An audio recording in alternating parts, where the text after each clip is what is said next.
taariikh dumaanta waa 13 bishanaad sanadka 2012 oo ku beegan 5 bishii Gimbood sanadka 2004 insha Allah waxa wareesi la yeeshay Abdullah George iyo China oo aan ninka aad looga yaqaano aaga Malkawila waa dadka loo baahan yahay isla markaana u dhaartay inay u sii socdaan isla markaana gacanta ku dhigaan beeraha ku yaala Malkawila iyo gagaareeda waxay doonayaan inay xoreeyaan dhulkaas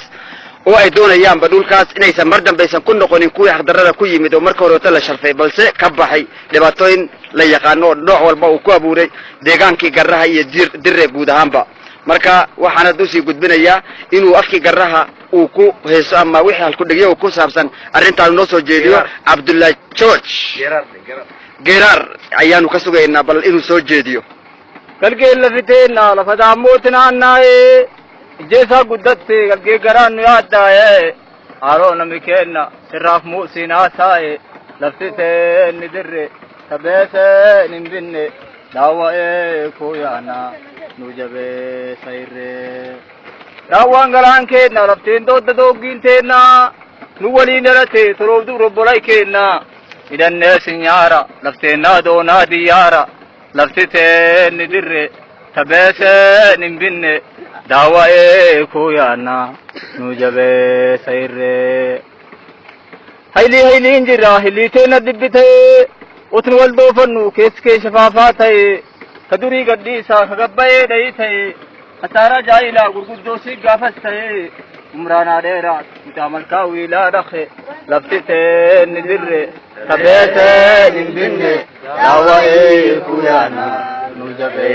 sayre birabona gaya gubesuila gachirane borjam garindalte didwaba waltifilane war lafteendo du tolongamado timane aqina bambadu yarolente wila rakhtu laftite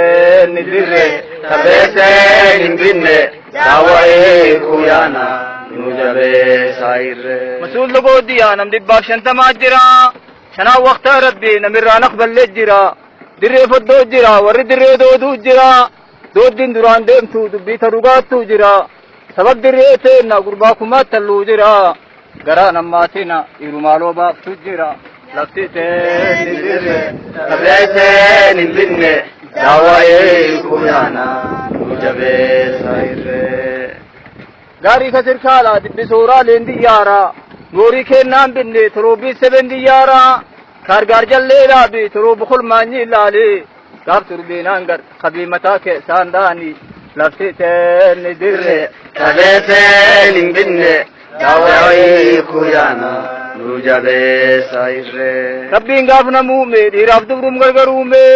waan ficilkiin qabne goljaala fisaarrattuume gorjaan siin dhalle keenya maa ficilkiin qabne laftite nidirre tabeese nimbinne daawae kuyana nujabe sayre egi nabii keenna nabiin dibiin hin dhalanne egi diinaa teenna diinaan dibiin hin dhalanne egi bilaw keero war keenyaatti hin daganne laftite nidirre tabeese nimbinne daawae kuyana nujabe